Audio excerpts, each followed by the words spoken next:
मित्रांनो, कसे आहात? मी आहे आपला रंगनाथ महाराज गाडेकर. आपण बघत आहात आवाज आमचा व तुमचा.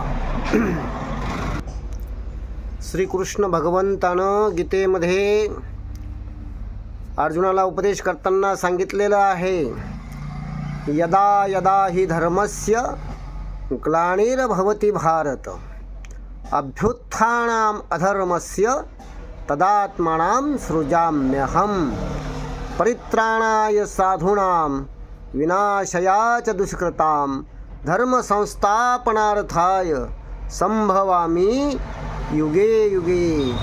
ज्या ज्या वेळेला या सृष्टीवर धर्माला ग्लानी येते, अधर्माची वाढ होते, त्या वेळेला मी अवतार घेत असतो आणि या पृथ्वी तलावरील अधर्मी लोकांना, दुष्ट लोकांना शिक्षा करतो, शासन करतो, त्यांचा संहार करतो आणि धर्माची पुनर्स्थापना करीत असतो. जय श्रीराम.